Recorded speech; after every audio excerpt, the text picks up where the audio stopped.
I would like to introduce Dr. Pedram Shojai, who is a man with many titles. He is the founder of Well.org, the editor of Be More magazine, the author of Rise and Shine, the producer and director of the movies Vitality and Origins. He is the host of the Health Bridge and Urban Monk podcasts, which are commonly top of the charts in iTunes. He is also New York Times bestselling author of The Urban Monk. We're going to be talking about finding vitality in your life to be strong for your family. Welcome. Thank you for being here today. Hey, thanks for doing this work. This is important stuff. Well, I think, today our topic is going to be so important for families. It's so challenging to be, a family with special needs, and just being a family in general when you have kids, and then you add that special needs component to it. There's a lot of stuff that kind of goes aside, and you don't start taking care of yourself, and all this stress starts to happen. And so I think today's going to be great to kind of go over that stuff. Before we do, can you maybe give us a little bit of background of why you're so passionate about your work? Yeah, I got into healthcare, trying to help people, and then I realized I was in the business of sick care, and I couldn't help people unless they had a diagnosis code, and by the time they had a diagnosis code, it was a lot later in the game, and it was harder to help them. And so I decided it was time to kind of swim upstream and help people not need me, because, a lot of the suffering we have in our world is unnecessary. I mean, a lot of, 90% of the illnesses out there are chronic disease, and a lot of them come from just lifestyle things that we could change.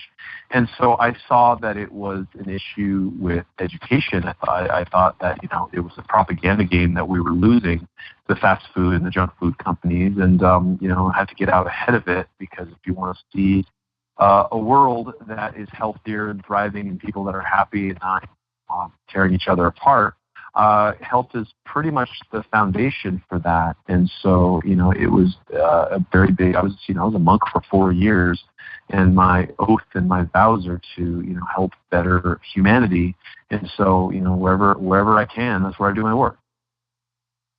Well, and I think that your experience is just so phenomenal, and I think it really gives so many people different tools and tips on, how we could just have a little piece of what you have. I think it's just taking that first step, right?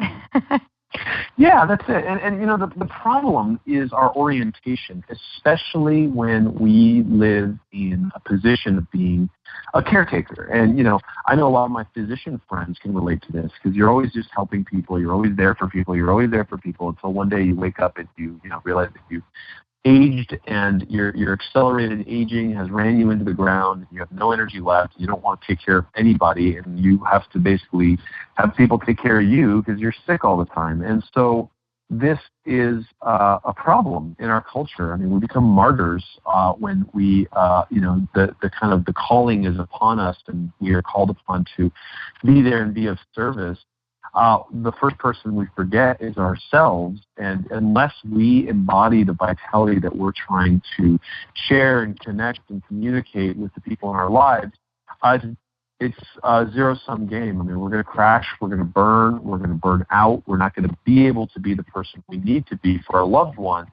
And the whole thing kind of goes up in flames. So hopefully we can intercept some of that today and help our listeners navigate that and find some vitality in any moment of the day that you can, so that you have gas in the tank to be there for the people that need you, and be there with a smile on your face, be there with health, be there with enthusiasm, instead of just drawing from the bank account of your future, because that's a problem. It's a big problem in our culture.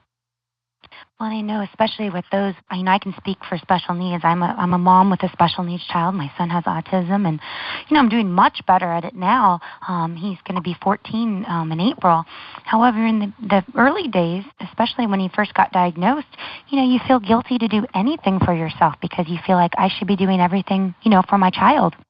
And so it's, I think today when we're talking about things and we're trying to handle that stress and handle that guilt, how do we do that? How do we handle the stress in this hectic world? And how do we handle that guilt that a lot of us kind of give to ourselves, really? Yeah, it's hard. I mean, so, autism is a very, very difficult diagnosis and, touchy subject. And there's all kinds of conjecture as to why all this is happening. But, the fact of the matter is, if you have a special needs child, if you have an autistic child, it's like, you know what? It is a long-term deal. It is something that you have to deal with and you are committed to now, probably for the rest of your life. So it's not like your kid just had a slip and fall and is bleeding out and is some sort of like urgent emergency room situation where you can forget about eating or forget about running to the bathroom and forget about, whether you're wearing sweatpants or not, because it doesn't matter. You just have to go like stop the bleeding. Look, you're 14 years into this thing, right?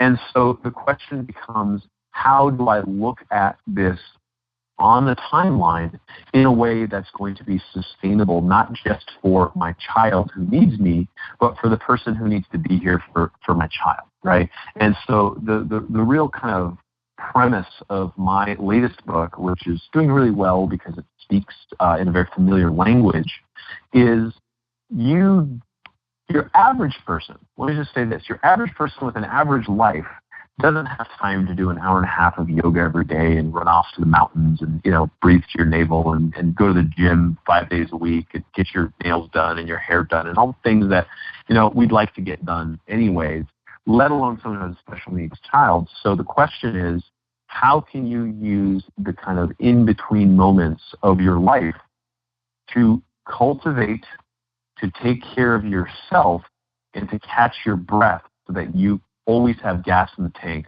for the inevitable meltdown, for the inevitable, issue that comes up. And it's, you have to be agile. And so that becomes kind of the question of, modern living. And that really, I think, becomes exponentially compounded for parents who have special needs children, where time is just that much more compressed. Absolutely. And I think that, when you're thinking about taking care of yourselves, I looked at your website and, you have an overall approach. You talk about even how to eat more for energy and eating the right foods. I think a lot of us, we eat on the go and we don't really think about that. Yeah, and that's really it. It's, we forget that that's where the fuel comes from. So if you're having a meal and you are tired after that meal, that's a really bad sign, because that means your digestive capacity has been bogged. Either you're eating foods that your body doesn't recognize as food, and you're having an immune response, and you're having inflammation and all kinds of things like leaky gut that are bad news, that are creating kind of more drama than you need around your digestive tract, which is also about where 70% of your immune system lies. And you're just becoming terribly inefficient, because that meal is supposed to power your cells, give you the nutrients you need, and give you all the cofactors and vitamins and minerals and all things that drive the show that is your life, so that you have the energy to be on top of life circumstances and be on top of, the position that you're in. And a lot of us figure, oh God, I'm hungry. Oh yeah. I'm going to eat this bar on my way to the so-and-so, and I got to feed myself, or I skip that meal. And then our blood sugar starts to crash. We're not feeling well. We need more coffee. We need more tea. We need more stimulants. We need more Advil to make up for all of these things that are happening inside our body, which has been sending us signals since it said I was hungry this morning. And when we override those signals, eventually we get to a place where things start to break. So now we're popping pills, trying to rob Peter to pay Paul, getting through our days because we think, we need to, the show must go on. And if you look at it sustainably, it's a zero-sum game. It's like, I don't have enough cash for groceries, so I'm going to put it on my high-interest credit card right now. And eventually, something's going to kind of give, and I am going to be able to pay this off. Well, again, you're 14 years into this, and, it's still very challenging to have a special needs child. It's very challenging to be a human in our world right now, let alone have a special needs child, right? And so the sustainable burn rate that we need to find to be an urban monk, to be able to live our lives with a little bit more balance on the day-to-day, is really what's going to keep us alive. It's going to keep us sane, and it's going to keep us in a position of strength where we're going to be able to be the parent we need to be for our children. So how we eat, taking a minute to eat, really spending time with food, with our children ideally, and really hacking into the source of that food, I think, is a very, very big component to this. So, I know, and I know there's plenty of people that are going to be speaking on this summit about all kinds of various issues. And, I'll just leave it at saying, eat food that came from the earth. If there's chemicals and if there are ingredients and preservatives in there that you don't know what they are, you can't pronounce, chances are your body doesn't know what to do with it, and chances are it's going to create disruption in the system that has known what to do with earth ingredients since the beginning of our species. And suddenly in the last 100 years, we're throwing all these curveballs at it, and we're wondering why we're tired, we're wondering why we're falling apart. So, you and your children and your family and your pets, you all need to eat food that comes from the earth. And if you have a meal that makes you tired, you need to identify what in there is making you tired. And maybe it's the gluten, maybe it's the dairy, maybe there's something that you're having an allergy to. And you got to back out of that, because you can't do that deal with the devil. You're going to get yourself into a lot of trouble if your body's telling you it doesn't like something and you keep giving it to it. Absolutely. And I think all of us at some point in our lives have been guilty, for, you barely eat that day, or you forget to eat, or you end up overeating and you're just not picking the right foods. And I think most of us know what the right foods are, but we have to be mindful when we make those selections. Would you agree? Yeah, and it's really easy to go past the point of no return and then make a bad food decision. So, I'm getting on a flight in a couple hours, and so, predictably, I'm going to be hungry around noon. You know what I'm saying? And so, am I going to eat at the airport? Is there food at the airport? Do I pick something up? Do I take it to the airport? Do I eat something before then? Or do I get on a plane and be like, oh, the only thing the person on the cart has to offer is this cheese whiz garbage, and then I have to make a bad food choice because I didn't anticipate the fact that I was going to be hungry yet again today, right? It's I'm going to be predictably hungry at least 3 times a day. So looking at that and planning ahead helps me make better food choices. And also, it's I can be in the same airport and be starting to get hungry and be like, okay, what do I want for food? There's a place that has some salad with some turkey, great. Or I can go way past that threshold and be starving and pick up anything that looks or closely resembles food and scarf it down, because now my brain is saying, get me some food, you idiot, right? And so knowing the signals and just listening to the signals and eating when you're starting to get hungry versus when you're voraciously kind of out at your wit's end helps make way better food decisions. Absolutely. And I think that when you talk about, trying to leave some energy for yourself, for your own family, if you're not taking care of yourself within, there's not going to be much of you left. If you're hungry and tired and drained, you can't be the best version of yourself. And so are any other tips that you have that, to kind of, as you say, leaving gas in the tank for your family, what other tips can we do? Yeah, there's an interesting point here that kind of historically shaped me as a guy. When I was in my early 20s, I was a senior disciple of a Kung Fu master, and the old man, the grandmaster from China, had a saying that didn't sit well with me at first. And over the years, it's really grown on me, and I realized how right he was. It was first help yourself, then help the world. And, I had my hippie sensibilities, and I was just like, well, that sounds pretty egotistical, and that's not this, and that's not that. Over the years, it has become abundantly clear to me that he was absolutely right. Because if you can't help yourself, and by help yourself, he's talking about doing your Qigong, your Tai Chi, your meditation, your eating your herbs, taking the right foods, and all the things that we're talking about helping yourself. He wasn't talking about Michael Douglas in Wall Street, right? We're talking about taking care of yourself, doing your self-love, your rituals of self-care. Then you do have the gas in the tank to help your world, and that includes your children, and that includes the people in your life, that includes your pets. I can go home and grumble and feed the dogs and walk them so they don't crap on my carpet and do the minimum dog owner responsibility, or I can go home, have energy, play with my kids, feed the kids, take the kids to the park, with the dogs, run around with them, get the dogs to run around in the sunshine and the grass and move around, and have the kids play with the animals, and and be that dad. Or I can do like the minimum required of me because all I really want to do is fall face forward in the sofa because my day beat the crap out of me, right? And so what's it going to be?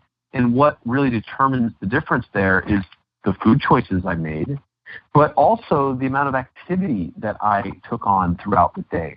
I am, in a position where I've changed out all the desks at my company where, there's a couple you get elect to sit, but, we have standing desks.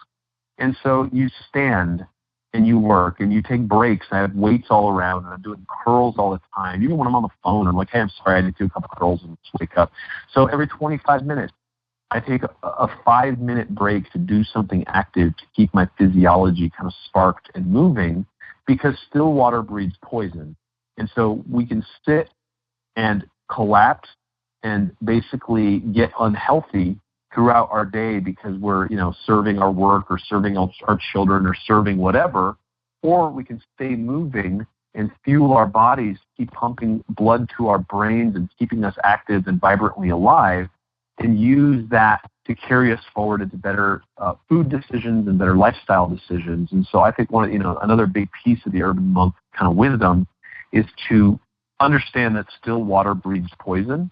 And so just because you have stuff that you are burdened with, in terms of I have to take care of a child and I'm at home, it doesn't mean that you shouldn't be doing jumping jacks with the child. It doesn't mean that you shouldn't be doing lunges and squats throughout your day and encouraging them to do it with you and just being active and moving around and not being in the house being like, no, don't touch this, don't touch that. Go to the park and let them double around and do what they're supposed to do, right? And so just looking at how historically we have moved, we have been designed to move, and our body loves movement, and then looking at how movement is something that has really kind of escaped us in the modern world is another way to kind of liberate ourselves from kind of this kind of curse of modernity. And then from there, there's practices. There are some wonderful practices. I mean, I've been a senior student. I've been very blessed to have studied with many spiritual masters, including the Dalai Lama and the Karmapa Lama, and my Kung Fu masters, and, just instrumental in shaping my life. And I've learned a practice called Qigong, which the literal translation is energy work. And, now Qigong has become very kind of popular in kind of medical circles, and people are like, holy crap, I did Qigong to help me with my chronic fatigue and X, Y, and Z. But Qigong is about moving the energy of your life, moving the energy of your body, facilitating the flow of that so that your body is vibrantly alive. And if there was a practice out there that specifically helped balance your energy and give you more of it, you'd be like, sign me up. And it'd be like, well, you got to, do it for 5-10 minutes a day. And you're like, oh, no, I'm not going to do that, right? It's way easier to just, suck wind and be tired and exhausted all the time versus do 10 minutes of self-care and feel awesome. So if you're listening to this and you're tired and you're worn down and you're beat up and you just, you're giving it all you got, don't think that having time to collapse on the sofa is necessarily the answer. The answer might be in sparking more movement, getting some yoga and getting some practices and just really kind of getting more efficient at how you optimize your energy input and output so that your system comes alive so that you could be more alive for the lives that you're caring for. That's such great information and just such great advice because I think, I can at least speak for myself. Like I said, I'm very guilty of not always taking care of myself, and I'm doing much better. But, what do we say to those families? And again, I used to be one of these families where sleep was very, far and few between in the house because my son just didn't want to sleep and couldn't get him to sleep, and it was very challenging. What do you say to those families out there when maybe we don't have a lot of energy to go outside or we don't have a lot of energy to do certain things? It seems as though, some of the meditations and things that we can do, even if it takes 5 minutes, it's better than nothing, and that can help rejuvenate us. But, what's your opinion on that? What do we tell those families that really they're giving it all they got and they don't even have enough energy to take a shower because maybe their child wasn't sleeping through the night or had a meltdown or whatever it might be? Yeah. It's tough. I got a 4-month-old at home, and with special needs or not, they cry and they keep you up all the time. So I can relate to that part of it, right? And so, for me, one thing that I think is very helpful is to put in a little bit of time learning how to meditate, and then use that time to constantly be meditating. One of the metaphors that I like to use is most of us think that meditation is like an application on our desktop. And then we have 50 windows open, and we're like freaking out and exhausted, and we're like, oh my God, something's not working. What's happening? What I need is a reboot. And then I'm going to double click meditation, and then do some stuff for a minute, and then feel better, and then go back to my 50 open windows. Now, if you have a special needs child, oftentimes some of those windows are always going to be open. So understand. But let's move meditation into the operating system instead of being a separate app, so that we're constantly remembering to breathe and relax and breathe throughout our day. Because what that does is it takes us from that sympathetic fight or flight nervous system to the rest and digest, nourish, and take care of myself kind of lower aggressive energy system of the parasympathetic nervous system. And what it does over time is it teaches us to not sweat the small stuff and really get into being way more relaxed throughout the day, so that the expenditure of energy throughout all of the kind of chaos, we're the eye of the storm. Right? And then in that comes the clarity to see that, like, hey, if they're, unraveling over here, something's happening over here, maybe I can go over here and intercept this. Maybe I can find a way to kind of facilitate this, but I can't do it if I'm just spun out and I'm just trying not to scream at them, right?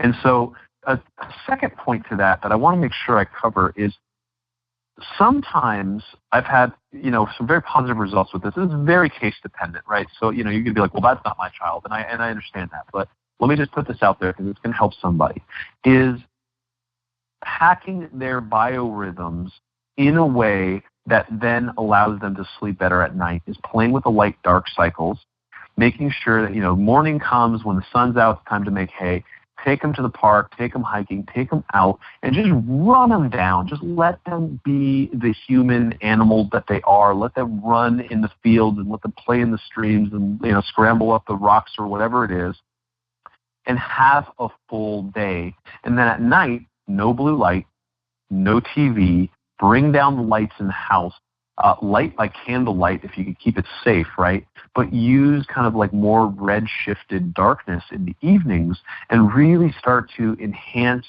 the use of light to go back to kind of ancient natural biorhythms of being super active and, in the sun all day, and then in the dark, much more quiet, much more tranquil in the evening.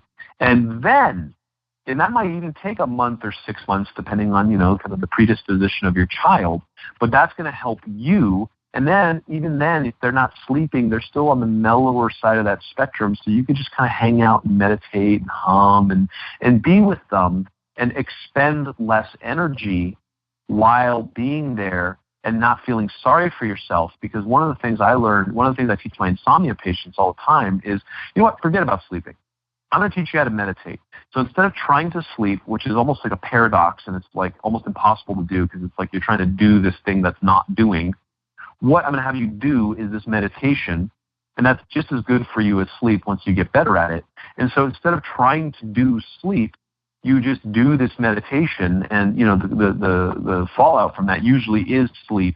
And if your problem is insomnia, then that's a really great solution. But if your problem is, I'd love to sleep, but the kid, is up, then at least you can stay in that kind of alpha theta brainwave state, which is way more relaxed and way more capable of kind of like taking care of business and kind of trimming neurons and clearing toxins and taking care of your immune system while you still have vestiges of your waking consciousness up because there's a human that is up in your house and needs you.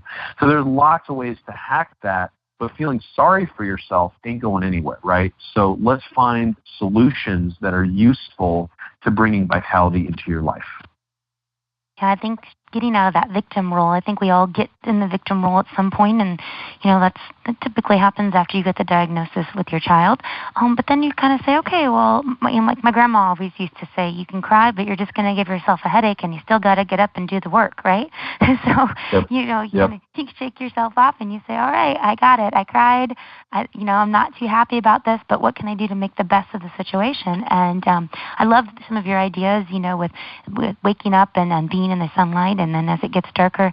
I know at our house, we have these, they look like real candles, but they're on a timer, and they're battery operated, and it has that orange glow, and they're very dim. And what happens is the whole house goes off around 7 o'clock at night, and some of these candles are all throughout the house. And it really, for us at least, it really has a good calming effect, because that's usually bath time and shower time and then book time, and then it kind of helps us unwind and get ready for that.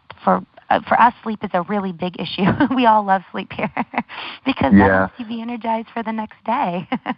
Look, I mean, without sleep, we feel like we're just going to put our head through walls. I get it. You know what I mean? And I travel a lot. I'm just getting off a plane from New York. I'm just getting into California time, and I'm going to Houston later today. And that's not even accounting for the babies and the home stuff, right? And so sleep is an absolute must. You've got to get it however you can. And so how long did it take? I'm gonna flip this. Now I'm interviewing you. How long did it take when you started kind of hacking the light in your house for you to start noticing a difference in your child and how things started to kind of turn and mellow with the sleep cycles? I'm very curious, because this is a very interesting subject to me. And I think, hundreds of thousands of years of kind of biological evolution are geared towards these light-dark cycles. So it's the least we could do to sync up with those. Yeah, for us, we noticed within about, I would say a little over a week. You start noticing it within the first couple of days, everybody kind of getting used to the routine and the pattern. And then it's something that, for us at least, we crave. It's like, oh, yes, it's 7 o'clock, because the candles go on and the dimmer switches go on. And if we do have anything like on, it's usually like light classical music going on in the background as we're getting ready for, our baths and stuff. The other thing we did was we even added a dimmer switch into our bathroom. And that seemed to really help for bubble bath time, especially when my son was younger, to dim that switch and to have the lights lowered. And it really did for us. It really, it became, okay, here's the next event. And I think our body started to regulate, knowing, all right, the next event is bedtime. I mean, that's how we perceived it. Yeah, no, it's like a prelude to the brain that says, okay, start shutting down. Like, we're done for the day. Which, I mean, if you go back, like 1,000 years, 2,000 years, it's like, you know what? There's no electricity, and there's no light bulbs, and so you're walking around with candles, and you might have a campfire, you might have a fire in the hearth or whatever it is, but like someone's got to go fetch that wood, so you're not frivolous with all that energy and all that light, and there's less to do. So now what I'd like to do is just address something that I think is a big kind of and people aren't going to like me for saying this, but I'm right. Is what I'm going to say, is if you think that now that the kids are down, and now for my adult time, what my reward should be, now that the kids are down and I'm going to get some me time, is now at 7, 8, 9 o'clock, I'm going to sit there and binge watch 5 episodes of Breaking Bad or House of Cards or whatever. You are shooting yourself in the foot, because you have the same biorhythm as that child. And so make that, you want to spend time with your spouse, you want to spend time having, feeling like an adult and getting a little bit of that, make that some restorative time to kind of drink from infinity and catch your breath and kind of regroup. And I put it to you that watching TV is not restorative because of the blue light and the effects that it has on the brain. And so you're not getting the same quality of sleep. You're waking up. You're just still tired. You're drinking more coffee. You're just robbing Peter to pay Paul, and you think you need that for your own sanity. But what I put to you is that your sanity needs a little bit more restorative time. Read a book, hang out, make love, stretch, do whatever it is in the evenings that help fill your tank. And TV is not the answer, I promise. And look, I don't make the rules. The brain just does not like blue light in the evenings. Well, and I think a lot of people also, they get on their cell phones and they're looking at Facebook or they're looking at Twitter or whatever else they're looking at. And I travel a lot as well, and sometimes I share rooms with one of the girls that travels with me, and she's on her phone, and then what that does is it gets you to get on your phone, and then I get exhausted because you're on your phone all night, and your body, I don't feel like you get a deep sleep whatsoever, and. Yeah. I know a lot of my girlfriends, that's like you said, their me time. But, for me, I feel like if we can have the best sleep possible, and that's really when we can kind of recharge our batteries, especially as moms. I can't speak as dads. I assume it's the same. I feel like the next morning you wake up and you can get so much more done and you feel more accomplished, and you don't feel like you're trying to run this race that you're never going to get to the end to, because when you're waking up and the first thing you need is caffeine, that tells me that you didn't get a good night's sleep, because our kids, they don't wake up saying they need coffee. That's it. Yeah, we want to give them a wholesome breakfast, Well, exactly. And it's like, if you wouldn't give it to your kid, why are you giving it to yourself, right? It's like, my friend Alex Younger, he's like, someone asked him, alcohol, what do you feel about alcohol? It's like, okay, would you take that whiskey and pour it into that plant right there? You're like, no, it's bad for the plant. You're like, then why would you drink it?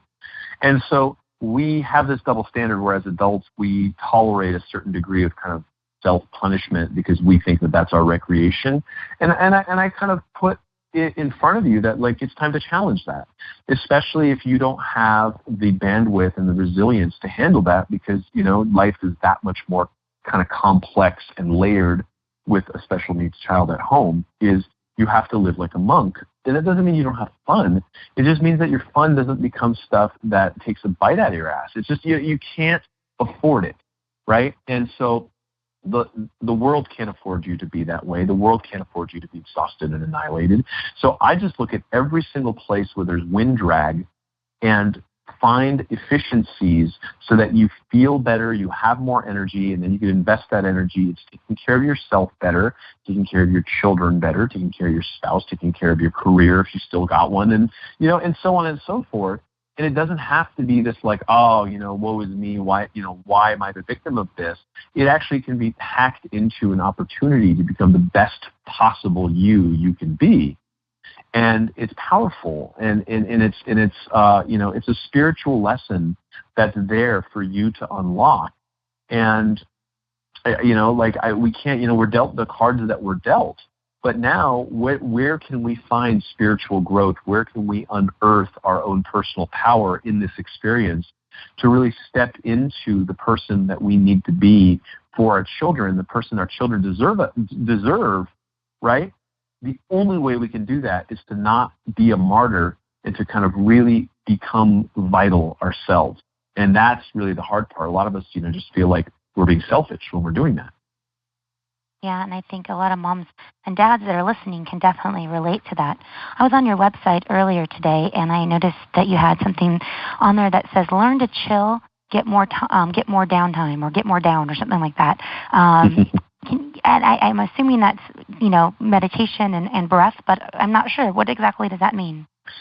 Yeah, I have been studying meditation with the best of them for years. And I think, a lot of people have this weird kind of connotation where it's like, I got to dress differently, or, I need 2 hours to sit there in lotus position and, hum and ha and all this. And that's just, it's all nonsense. Learning how to breathe down to your lower abdomen, fill your lower abdomen with air, and then slowly deflate it, and just find that kind of rhythmic breath. We're rhythmic beings, right? And just taking that rhythm and instilling a new rhythm and following a slower rhythm with our breath immediately stops the kind of compression of time around us. It helps us hack into time and slow it down and drop into that kind of place where we can access infinity, that place of no time. And it's just at the top and the bottom of our breath. And so there's this amazing, powerful, spiritual technology, if you will, that's come from the East and the West. I mean, look, I studied with some of the greatest Eastern masters, and I also studied under, Hermetic Christian masters and Kabbalists and all of it. And everyone is kind of taking us to that same place where we're connecting with that source. And it's just a thought away. It's just a breath away once we learn how to do that. And it's one of the kind of fundamentally flawed, completely backwards pieces of our culture that I've kind of, the reason I wrote this book is to really step out in front of that. Be like, everybody is looking for answers outside of themselves. And you're only a few breaths away from tapping into this source of wisdom, whether you find it to be nirvana or divine or however you want to interpret that nomenclature, and people kill each other over the word, right? But it's this beautiful place where we tap into kind of the central being of who we are. And in doing so, all the kind of like, it's kind of like Neo in the Matrix, where all of a sudden he stops time and everything around him, kind of dilates, is then we can have the clarity to kind of be way better and make better decisions and really tap into that place where we can be restorative and rejuvenating ourselves and our psyche so that we can reset and reboot and be able to do all of the things that are kind of required of us in life. It also gives us the clarity to really think about all of the things that we've said yes to in life and really be a little bit more selective about what we take on, given the nature of all of the kind of heavy burdens and responsibilities that we may have in life. So there might be certain things that we need to trim, and the only way we can really see that clearly is to garner some of the clarity that comes from stepping in and checking in with ourselves. I think that's I think everything you're talking about is so powerful and such good advice, and I'm hoping that the families listening right now are really taking it all in. One of the things that we deal with a lot in our community is, stress and depression, and like I mentioned earlier, guilt. Are all these steps you're talking about, they should address all of those different things. Just taking that little bit of time for yourself, I imagine, would help a lot of the stress and getting rid of that guilt. What would you recommend for depression? Because sometimes people do sink a little bit and they get a little bit sad about their situation, and some days there's good days and some days there's not so good days. And so I guess how you look at it, for us it's moments. So we don't look at it as a day. We look at it as, okay, that was a 10-minute moment. That didn't take away from the whole day. It was 10 minutes that maybe wasn't the best 10 minutes, but we look at the 10 minutes prior and the 10 minutes after and try to move forward that way. So some of the stuff we talked about, kind of earlier in our conversation, which is you got to feed your body right, you got to move around, you got to take care of yourself. So some depression really comes from like still water, and you stop taking care of yourself because you've been kind of quote unquote sentenced to this other life. And so then, you forget that your body needs to move and your body needs nutrients and you need sunshine and you need to do some squats and you need to make love to your spouse. And, there's all these other things that need to be there for you to feel whole as a human, period. So what are you doing there, and what can you do better to kind of, bring up your vitality, which will certainly help. 60% of mild to moderate depression is basically cured with just moderate level exercise alone, right? So you got to move it, right? Like, I don't care what is going on in your life. If you're not moving, you're in trouble, period, okay? And then secondly, so the stuff that you're talking about is flipping the script, is, what type of narrative have you bought into that is now driving this conversation that is making you depressed? And for you, you've broken your day into 10-minute segments, and you're like, okay, we had a rough one here, and now we have a better one here. And it's all about changing the perspective to shift how you interpret. It's your interpretation, your perception of what's happening that is what causes the depression way more than the circumstance, right? This is an opportunity to grow. This is an opportunity to find yourself. This is an opportunity to have this emerging spirit and this beautiful soul that's come into your lives who has challenges in communication. Communicate the love and the beauty and the real kind of grace that comes through them. And yes, it's challenging, but you're up to the challenge, but you can't be if you haven't exercised in 6 weeks, right? You can't be if what you did was eat a bar on your way to work and you've been cracking out on coffee for the last 6 hours. So look at how you're living, look at how you're feeding your system, and then just look at the narratives, look at the scripts and say, look, this is just an operating system. This is a meme. This is a toxic virus in my mind that is causing me to be depressed. How else can I see this situation, and how else can I paint this picture for me to have a better perspective here? How else can I paint this picture for me to be on top of this in a way that's much more forward-thinking, that's much more proactive, and much more supportive of my family, of my children, and this life that I'm living. And I put it to you that that is really, one of the most powerful places to unlock. Then, sure, there's supplements for depression, there's medication for depression, there's psychotherapy, there's tapping, there's standing on your head. There's a million and one things you could do to kind of help your depression. But the question is, what are you doing? And if you're not doing anything, of course you're depressed. If I don't exercise for a week, I'm depressed. And, I've got a lot less of those scripts running around, right? So it's all of it. And so you got to look at all of it and realize that, you know what? Still water breeds poison. Get up off your ass. I don't care what's going on in your life. You've got to get up off your ass and be a better you for the people that need you. And that means you got to move. That means you got to do the things that bring you to life. Good tips. Now what about any tips on how to keep the marriage together? Because I know there's lots of special needs families out there that are really struggling trying to stay together due to, all the different challenges they have. Any tips for that? Yeah, look, I'm a big fan of counseling. I think that, having good counseling, having narrative that helps be supportive of each other is great. I think that finding some sort of arrangement to have child care one night a week, one night a month to get a date night is really important, just to get time with each other and really kind of, remember why you're there and you have these challenges. And then taking turns so that you could take a personal time out and be like, look, I got this. This is your day. Go do whatever the heck it is that you need to do to fill your tank and just go do it. I got this. And take turns letting each other fill your tanks so that you can then have a little bit of, it's kind of like Marty Seligman's positive psychology. You just got to build up some positive charge. You got to build, in the Chinese we call it qi. You got to build up qi. You got to build up vitality. And if you can support each other in building up the vitality that you need in your individual lives, then as a couple, it makes it way easier to be like, okay, I got it. She's having a rough time. He's had a rough day at work. Now he's got to come home and deal with this crap, right? And so, you're a lot more tolerant. You got your fuse. You got to lengthen your fuse.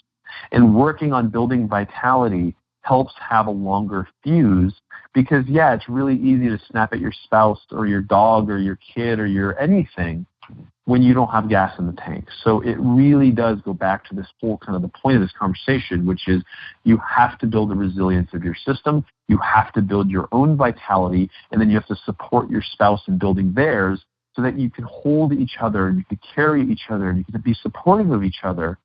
Because it oftentimes does take a village, but if each of you is just taking shots and bleeding out on your own, of course you're going to fight. Of course you're going to give up. At a certain point, you just can't take it anymore. And that's not fair to your child. It's not fair to you. It's not fair to your spouse. Yeah, and basically it breaks up the team, and all the tips you're talking about really strengthens that team and strengthens that bond, and I really do hope that those listening really take note. One thing, when you first get the diagnosis, I always say, why don't they give you a marriage counselor's phone number right then and there? Because totally. I feel you don't have the foundation for this. This wasn't in any of the pregnancy books that you read when you were pregnant trying Nope. to have your child. So how do you even know how to handle it? And so hopefully people are getting a lot of help just listening to your talk and other speakers on the summit. Now, I noticed on your website you have something called 7-Day Reboot. Can you talk a little bit about that? Yeah, when I did, I've been teaching students around the world for years, and then I kind of took it online because I was going to have children and they didn't want to travel as much. And so I've been teaching thousands of students online for a long time. And then when I, was releasing this last book, there's a lot of ways to promote a book, and I didn't want to do the kind of, there's a lot of kind of cheating ways where you kind of buy your own book and do all that crap, and I'm not that guy. So I was like, what's the nicest way to kind of share what it is that I do and be really helpful and supportive and just kind of meet people with a warm handshake and a hug. Be like, hey, here's a bunch of stuff that's going to help you. And if you like it, there's more. And you could get my book. You don't have to. And you could do this. And you don't have to. And it became this program I created called the 7-Day Reboot, which is absolutely free. You come in there, it's like every day we deal with one facet of your life: diet, exercise, sleep, mindset, and just kind of going through some just general wisdom and some basic, here's some practices, here's some meditations, and just here's a bunch of free stuff that's going to help you, including recipe guides. And in the first, 3 weeks or something, I think 80,000 people go through there, and it's fundamentally changed lives. And it's just like a very kind of, basic version of the stuff that I've been teaching, but just stuff that people don't know and stuff that really will help build energy in your life. And with that energy, all I say is like, look, you don't have time to do anything else in your life. So let me have you take a look at your life and see where we can get more time and energy pulled out of where you're being inefficient. And then let's invest the profit, if you will, of that time and energy into other facets of just making your life better and better. And then all of a sudden it's like, wow, I feel great. I have more energy. I'm doing more stuff. I could do this. I'm spending more time with my kids. And so that became a 7-day reboot. And I think you guys are going to share a link to it. Absolutely free. If you like it, then read the book. If you like it, then do more. But if, just start taking care of yourself. And what will happen is you'll realize that you have more energy to take care of the people in your life. The martyr thing starts to kind of be reframed when we realize that there's more of us to share, and then we can be there in a much higher, more effective capacity for the people that we love when we stop. It's like the oxygen mask in a plane, right? It goes down. It's the whole thing is you put your oxygen mask on first, then help your kid. This is the same thing. Take the 7-day reboot, just start getting oxygen in your life. And then with a breath of fresh air, you will know how to be a better parent. You'll know how to be a better spouse. You'll know how to be a better owner of your own life. And you'll start making better decisions and be an urban monk in a way where it's like, you know what, I'm going to flip the script. I'm going to change the narrative. I'm going to get out of the victim mentality. And I'm going to really lean into this thing. And I'm going to be amazing at this. And I'm going to be the best parent I can be, best spouse I can be, and the best citizen I can be. And we're going to turn this into a force for positivity and good and transformation on the planet versus what's on the other side of that? I'm going to collapse under the weight of this. I'm going to die. You don't have that choice. So the only choice is to really step up and take care of yourself and step into the light. So if you're listening to this and you're tired and you're exhausted, I put it to you that the answer isn't in letting things slide. It's in stepping up and really taking ownership of your life and becoming someone who has more vitality and more efficiency and maximizes time so that you can be the person you need to be in your world. And how do people find out more about you? Because I know people listening are going, how do I find out all this awesome stuff he's talking about? Where do I find his book, and where do I find out more of his tips? Sure. So my main digs is well.org, which is, a company I'm very proud of. We're a for-benefit business, and we're all about making the world a better place, and it's awesome. So that's, CEO of well.org, and also for The Urban Monk, it's theurbanmonk.com. And, reboot and all that's there. And I think you guys are going to post a link to the reboot as part of the summit here too. But yeah, just get in there. It's free. Check it out. If you like what I'm saying, get my book. Get it on Amazon. You don't have to buy it through me, but just get the book, share it with friends and family, because it is helping people and it's helping people's lives. Because I said, look, what do I know that is working, and how can I help people not need me as a physician? Well, that's driver's education. You don't want to be in the body shop. You want to learn how to not crash your car. That's what that book is about. That's what my work is about. It's just, there's a lot better ways of doing this, and here's how. Don't take my word for it. Just do some of the practices and see what it's doing for you in your life. Wonderful. Any last messages that you want parents to take away from everything we talked about today? Yeah, listen, this is your life. This is your time, and it's passing whether you are living it fully or not.